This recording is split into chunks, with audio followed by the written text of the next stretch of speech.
الحمد لله نحمده ونستعينه ونستغفره ونعوذ بالله من شرور أنفسنا ومن سيئات أعمالنا. إنه من يهده الله فلا مضل له ومن يضلل فلا هادي له. أشهد أن لا إله إلا الله وحده لا شريك له، وأشهد أن محمدًا عبده ورسوله. يا أيها الذين آمنوا اتقوا الله حق تقاته ولا تموتن إلا وأنتم مسلمون. يا أيها الناس اتقوا ربكم الذي خلقكم من نفس واحدة وخلق منها زوجها وبث منهما رجالا كثيرا ونساء. واتقوا الله الذي تساءلون به والأرحام إن الله كان عليكم رقيبا. يا أيها الذين آمنوا اتقوا الله وقولوا قولا سديدا يصلح لكم أعمالكم ويغفر لكم ذنوبكم، ومن يطع الله ورسوله فقد فاز فوزا عظيما. أما بعد، فإن أحسن الكلام كلام الله، وخير الهدى هدى رسول الله صلى الله عليه وسلم، وشر الأمور محدثاتها، وكل محدثة بدعة، وكل بدعة ضلالة، وكل ضلالة في النار. أيها المسلمون عباد الله، يقول الله تبارك وتعالى في كتابه بعد أعوذ بالله من الشيطان الرجيم: ولا تركنوا إلى الذين ظلموا فتمسكم النار وما لكم من دون الله من أولياء ثم لا تنصرون. عباد الله، بعد تحميدي Allah subhanahu wa ta'ala aliyetuwezesha wachache miongoni mwa wengi kuiona siku ya leo, na tukawa ni miongoni mwa wale ambao wanayakimbilia majumba yake matukufu kwa ajili ya kutekeleza azma ya kuletwa duniani. Pia sitakuwa bakhili wa kumtakia sala na salama Mtume Muhammadin sallallahu alayhi wasallama. Nikuhusieni kama ambavyo nahusia nafsi yangu kumcha Allah subhanahu, kwani bila shaka wamefaulu wenye kumcha na kumtii Allah tabaraka wa taala. Ndugu zangu katika imani, kwa muda mchache tuliokuwa nao ndani ya Jumaa ya leo, tutakumbushana kunako na inwani isemayo kwamba man radhiya bidhulmi li ghairihi fataha ala nafsihi baba dhulmi. Man radhiya bidhulmi li ghairihi fataha ala nafsihi baba dhulmi. Yeyote yule ambaye ataridhia mtu mwingine, ataridhia kufanyiwa maovu kwa mwenzake, atambue ya kwamba amefungua mlango pia na yeye mwenyewe kufanyiwa mabaya. Yeyote yule ambaye ataridhia mwenzake kufanyiwa ubaya, atambue ya kwamba yeye binafsi pia amefungua mlango wa yeye kufanyiwa yaliyokuwa ni mabaya. Ibadallah, i'lamu anna dhulma min a'zami dhunub. Fahamuni ndugu zangu katika imani, dhulma, kufanyiana mabaya, kufanyiana maovu, kufanyiana mambo ambayo yenye kutunyongesha katika nafsi zetu, tambueni ya kwamba ni dhambi iliyokuwa ni kubwa kabisa. Waqad haramahu Allahu ala nafsihi, dhambi hii, kosa hili Allah subhanahu wa ta'ala yeye binafsi ameliharamisha. Waja'alahu baina ibadihi muharrama, na kajalia ovu hili, kosa hili kwa waja wake pia kalikemea liwe ni jambo ambalo ni haramu, kwa kusema maneno yake matukufu ya kwamba wala tarkanu ila alladhina dhalamu fatamassakumun nar, na wala msije mkawaegemea, wala msije mkawa ni wenye kuwashangilia, wala msije mkawa ni wenye kuwaunga mkono wale ambao wanafanya makosa na kufanya ufisadi katika ardhi hii. Msije mkawaunga mkono msije mkawa pamoja nao na wala msije mkawasaidia wale ambao wanakuwa ni wenye kufanya ufisadi katika ardhi hii, wenye kufanya maovu katika ardhi hii. Fatamassakumun nar, mkifanya hivyo bila shaka utakukuteni moto wa Allah subhanahu wa ta'ala. Katika aya hii Ibn Jurayj akasema katika tafsiri ya Ibn Abbas, wala tamilu ila alladhina dhalamu, msije mkaegemea wale ambao mkawaendea wale ambao wanadhulumu, wale ambao wanafanya ufisadi katika ardhi, wale ambao wanafanya madhambi katika ardhi hii. Bimaana la tasta'inu bidhulma fatakunu kaannakum qad radhikum bima bisani'ihim, msije mkawa pamoja nao, msije mkawa ni wenye kushirikana nao, itakupelekeni ya kwamba kana kwamba nyie mnasapoti, mnamsaidia au mmeridhia yale madhambi yao wanayoyafanya wale ambao wanafanya madhambi katika ardhi hii. Haya ni makemeo ya Allah subhanahu wa ta'ala aliyoyasema kwa kutukemea endapo watu wakafanya hivyo.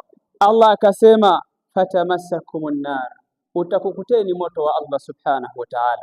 Wama lakum min duni llahi min awliya, na tambueni ya kwamba hamna mlinzi mwingine isipokuwa Allah subhanahu wa ta'ala.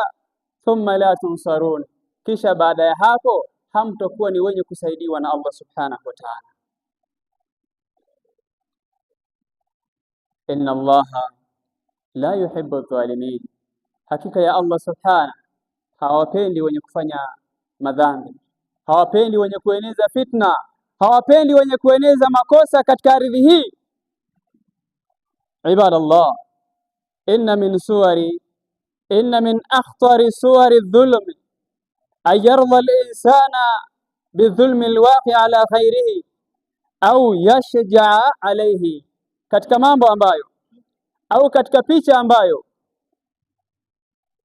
katika picha hatari ya dhulma ya mtu kupalilia maovu ni mtu kuridhia yale maovu ambayo anafanyiwa mtu mwingine, yeye anakuwa ni mwenye kushangilia, yeye anakuwa ni mwenye kuyashajisha au anakuwa ni mwenye kuyapalilia lile ambalo limemkuta mtu mwingine, yeye anakuwa ni mwenye kulipalilia. Au yaskutu anhu ma qudratihi ala inkari, au mtu anaona kabisa hili ni kosa limefanyika, ana uwezo wa kusimama na kuweza kulikemea na kuweza kuwatanabahisha watu waweze wakakimbia hilo kosa, lakini akawa ni mwenye kulinyamazia, akawa si mwenye kuongelea kwa jambo lolote. Hii wanasema ni katika njia za kuridhia dhulma kuweza kuendelea katika ardhi hii. Fa inna ridha bil ma'siya ma'siya, kwani mtu kuridhia maasi kuendelea kufanyika, mtu kuridhia maovu kuendelea kufanyika, pia hayo ni maasi, anakuwa na yaunga mkono na kuwa nakosea. Waridha bidhulmi musharakatan fihi, na mtu kuridhia dhulma ifanyike, bila shaka na wewe utakuwa umeshiriki katika kuieneza hiyo dhulma.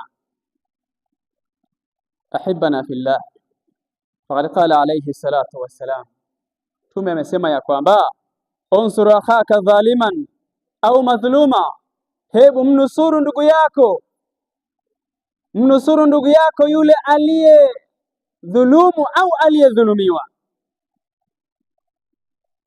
Muokoe ndugu yako yule aliyedhulumu na yule aliyedhulumiwa, waokoe wote kwa pamoja. Qalu ya Rasulullah, masahaba wakamuliza Mtume, ewe Mtume wa Allah, hadha nansuruhu madhluma, huyu hapana shaka tunamnusuru hali ya kuwa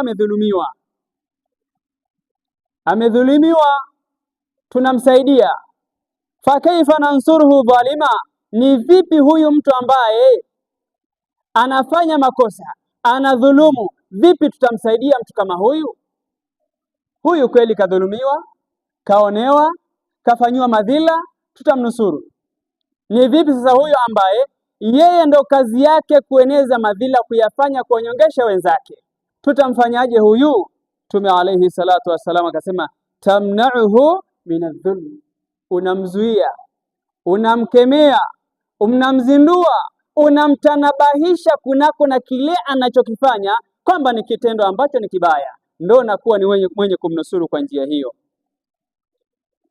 Ayuha almuslimuna ibadallah, inna man radhiya bidhulmi li khairihi, fahamuni ya kwamba yeyote ambaye ataridhia mwenzake kufanyiwa mabaya, akafurahia kwa mwenzake kufanyiwa mabaya, atambue ya kwamba laqad fataha ala nafsihi baba dhulmi, yeye pia amejifungulia mlango wa yeye kufanyiwa mabaya. Faman sakata alyawma an dhulmi akhihi, yeyote ambaye akanyamaza, hakuweza kumtetea yeyote yule ambaye alifanyiwa madhila, aliyofanywa mabaya, aliyenyamaza leo, qad yati yawman yajidu man yaskutu ala an dhulmihi, itafika siku na watu pia watanyamaza kwa kule yeye kufanyiwa makosa. Yeye alinyamazia, alikuwa na uwezo wa kulizungumzia jambo, itafika siku sasa na yeye watu watanyamaza, hawatoweza kumsaidia. Aljaza min jinsi al-amal, malipo yanakuwa ni kwa mfano wa yale uliyoyatenda. Waman radhiya biihanati nnas adhallahu Allah, na yeyote ambaye ataridhia kuwafanyia watu khiana, aliyeridhia na kusherehekea na kushangilia na kuunga mkono wa watu kufanyiwa hiana, watu kufanyiwa madhila, kufanyiwa dhulma, watu kuharibiwa heshima zao. Tukisema neno dhulma katika tafsiri ambayo imezoeleka kwa watu ni kwamba tunadhulumiana kitu fulani, umenipa kitu fulani, nimepita nacho moja kwa moja, si ya kurudishia. Ndio huwa tafsiri ambayo watu wameizoea. Lakini dhulma, hata kumshusha mtu heshima yake, ni dhulma iliyokuwa ni kubwa kabisa. Sasa yeyote ambaye akaridhia wenzake kushushiwa heshima zao, kushushiwa hadhi zao, nafasi zao walizokuwa nazo, na akawa ni mwenye kuunga mkono ile hali, adhallahu Allah, ipo siku Allah subhanahu wa ta'ala atamdhalilisha. Ahibana fillah, waman aana ala dhulmi sallata Allahu alayhi man yadhlimu, na yeyote ambaye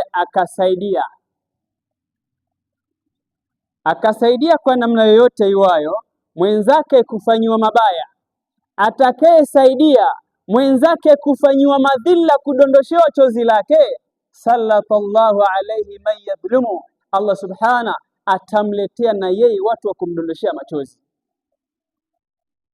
Unaporidhia mwenzako kudondoshewa chozi, tambua ya kwamba itafika siku na wewe Allah azza wa jal atakuletea mtu akuja kukudondoshea chozi lako. Fattaqullaha ibadallah, cheni Allah subhanahu wa ta'ala, rejeni kwa Allah enyi waja wa Allah subhanahu wa ta'ala. Wahdharu an takunu awana lidhalimin, na kila mmoja achukue tahadhari asije akawa ni miongoni mwa wale ambao wanakuwa ni wenye kuwasaidia madhalim, wenye kuwaunga mkono wenye kufanya makosa, wenye kuwaunga mkono kwa namna yoyote ile kwa wale ambao wanafanya madhambi katika ardhi hii. Au radhina bidhulmihim, au tukawa ni katika wale ambao wenye kuridhia wenzetu kufanyiwa madhila. Wamuona mwenzako anaonewa kwa jambo ambalo silo, na wewe wachochea mwenzako aendelee kufanyiwa mabaya. Hiyo ni hatari ndugu zangu katika imani.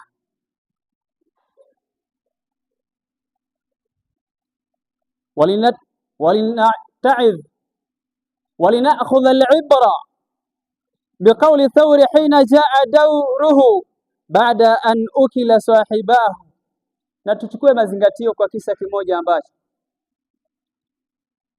kisa cha ng'ombe mmoja ambaye alizungumza, alitoa kauli akisema ya kwamba ukiltu yauma ukila thaurul abyadhu, mimi nimeshatafunwa, nimeshaliwa siku ambayo ameliwa ng'ombe mweupe. Kulikuwa na ng'ombe watatu wakiishi porini, walikuwa ni kitu kimoja, wameshikamana vyema, hakuna yeyote aliyeweza kumshushia mwenzake heshima. Simba akatafuta njia ni namna gani ataweza kuwaingilia hawa ng'ombe na kuanza kutafuna nyama zao, akakosa mbinu. Alikuwepo ng'ombe mmoja mweusi, mwingine mweupe, watatu ni mwekundu. Akaongea akasema, akamshawishi ng'ombe mwekundu na mweusi, akamwambia, bwana, tukiwa tunatembea porini tunaonekana sana, tatizo gani? Huyu mweupe anang'aa sana, si mwenzetu. Haya, wale wawili wakamwambia, sasa tumfanyaje huyu? Naombeni nimle huyu mmoja. Akamwambia sawa, ruksa kwako kumtafuna. Ng'ombe mweupe akaliwa. Ikafika bahala simba akazidiwa na njaa tena, akamwambia yule mwekundu, kidogo rangi yako na ya kwangu zinafanana, huyu si mwenzetu, naonaje huyu ni mle? Akasema huyu mwekundu akamwambia sawa, tukibaki wote itakuwa ni bora zaidi, kwa sababu sisi tunafanana rangi zetu. Simba ng'ombe mweusi akaliwa, akabaki mmoja. Ikafika siku ya siku pia simba akazidiwa na njaa, kipi afanye? Akamwambia, ya sahibi laqad ishtadda aljua, ewe mwenzangu, rafiki yangu, nimezidiwa na njaa, nifanyeje? Yule akamuuliza, sasa utafanyaje? Simba akamuuliza, nifanyaje tena na kumalizia na wewe? Pale pale kabla hajaanza kutafunwa akanyanyua kinywa chake kwa sauti ya huzuni akasema, ukiltu yauma ukila thaurul abyadhu, mimi nimetafunwa, nimeshaliwa siku ambayo ameliwa ng'ombe mweupe.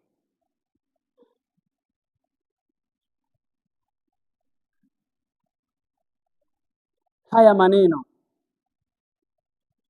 yanamaanisha nini? Huyo ng'ombe anasema, ai anna hilaki alhaqiqi bada yawm takhallaitu an sahibi wa radhitu biaklihi la yawma jaa dauri.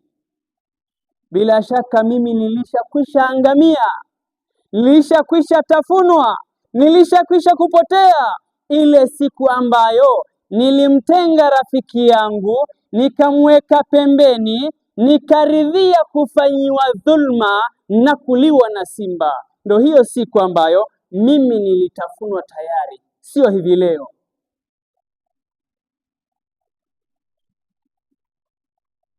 Maana yake ni nini? Anna man radhiya bidhulmi lighairihi fataha baban ala nafsihi dhulmi, yeyote ambaye ataridhia mwenzake kufanyiwa mabaya atambue ya kwamba ameufungulia mlango wa yeye kufanyiwa maudhi na yeye kufanyiwa mabaya. Aqulu ma tasmauna wastaghfirullah. Alhamdulillah hamdan kathiran tayyiban mubarakan fihi wa sallallahu wa sallam wa baraka ala nabiyyina Muhammad wa alihi wa sahbihi wa sallama tasliman kathira. Ayuha almuslimuna ibadallah, inna almujtama'a la yastaqima illa bil adl. Tutambue ndugu zangu katika imani, hakika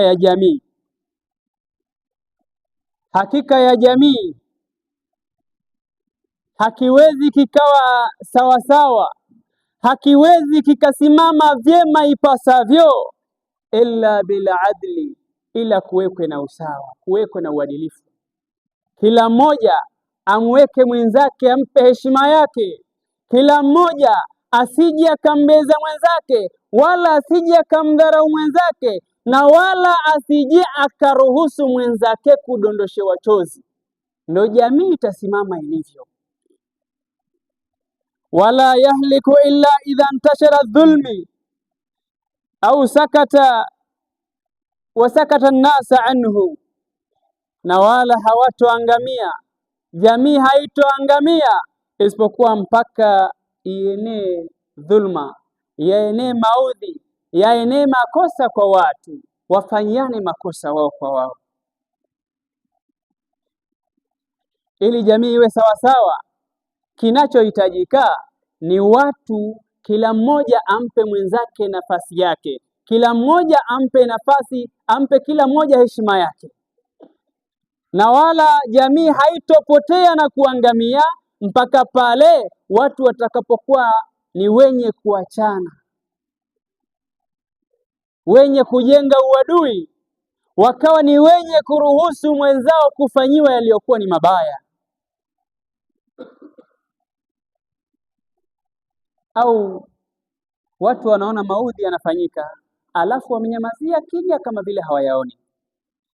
Faqad qala alayhi salatu wassalam, Mtume alayhi salatu wassalam akasema, inna an-nasa idha ra'u dhalima, hakika watu pilipo ambapo wataona dhulma, wakamuona mtu mwenye kufanya maasiya, wakamuona mtu mwenye kudondosha watu machozi, wakaona mtu ambaye anakuwa ni mwenye kunyongesha watu, falam ya'khudhu ala yadayhi, hawakuchukua hatua ya kumkanya, ya kuweza kumhabarisha, ya kuweza kumwambia unachokifanya sicho. Watu wakaona ya kwamba watu wanafanya maasi katika ardhi hii, alafu watu wakanyamazia kimya, hakuna hata mmoja wa kuweza kulisemea na kuwatanabahisha, acheni hilo. Mtume alayhi salatu wasallam anasema ya kwamba hao watu hakuna kitakachowapata isipokuwa watakubikwa na adhabu ya Allah subhanahu wa ta'ala. Hakuna kitakachowakuta isipokuwa watagubikwa na adhabu ya Allah subhanahu wa ta'ala. Na katika hii Abu Huraira radhiyallahu ta'ala anhu amesema, wa inni sami'tu Rasulullah sallallahu alayhi wasallama, na mimi pia ipo siku nilimsikia Mtume alayhi salatu wasalam. Siku moja nilimsikia Mtume akisema ya kwamba ma min qaumin yu'malu fihimul maasi, hakuna jamii yoyote ile ambayo ndani mwake mbele yao yanafanyika makosa wanayaona,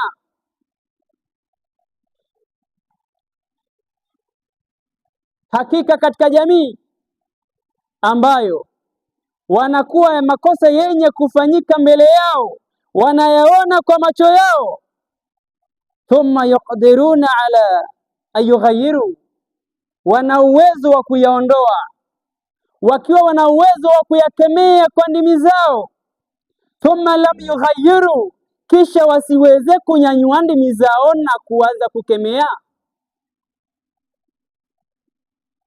yushaku ayuammahum Allahu minhu bi'iqab, bila shaka hawa watu wamejihalalishia kugubikwa na adhabu ya Allah subhanahu wa ta'ala.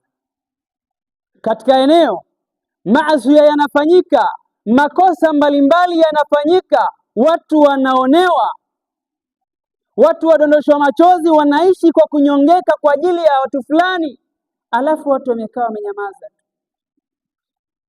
Maasi yanafanyika, tumekaa tumenyamaza.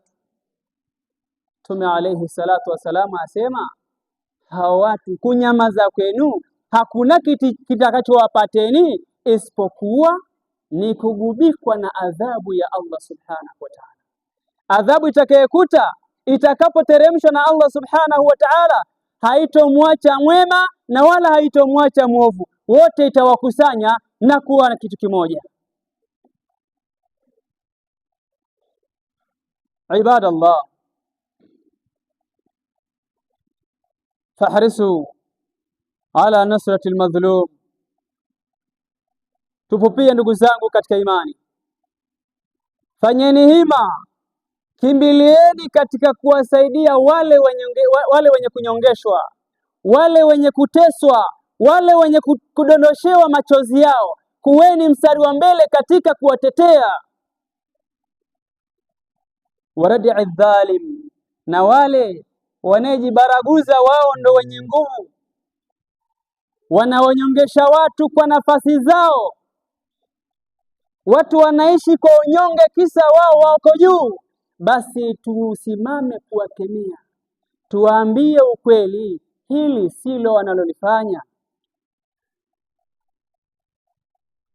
Wa islahi dhati albayn, na kitakachohitajika kifanyike. Basi tupupie ndugu zangu katika imani, kutengeneza jamii iwe kitu kimoja, jamii iweze ikashikamana na iweze ikapendana. Wa nashri adli baina an-nas fa inna Allah yuhibbu al-muqsitin, na kueneza adala, usawa, huruma baina ya watu, watengeneze waishi katika mazingira ya kupendana na kushikamana, na wala tusije tukawa ni watu wenye kushajiisha magomvi yaweze kuendelea katika ardhi hii. Kwa sababu gani? Hakika ya Allah subhanahu wa ta'ala anapenda watu kuwa sawa, watu kushikamana, kuwa katika haki. Ndugu zangu katika imani, tumombe Allah subhanahu wa ta'ala aweze kutunyoosha katika mstari iliyokuwa yenye kunyooka. Allahumma aslihi ahwal almuslimin, Allahumma aslih ahwal almuslimin wansur almadhlumin waj'alna min ahli aladli walihsan walistiqama wala taj'alna min a'wani adh-dhulmati wala min ar-radin bidhulmihim. Allahumma hina ala kalimati at-tauhid ومتنا على كلمة التوحيد واحشرنا على كلمة التوحيد. اللهم ات نفوسنا تقواها وزكي أنت خير من زكاها، أنت وليها ومولاها برحمتك يا أرحم الراحمين. وصلى الله وسلم وبارك على نبينا محمد، وآخر دعوانا أن الحمد لله رب العالمين. قوموا إلى صلاتكم يرحمكم الله.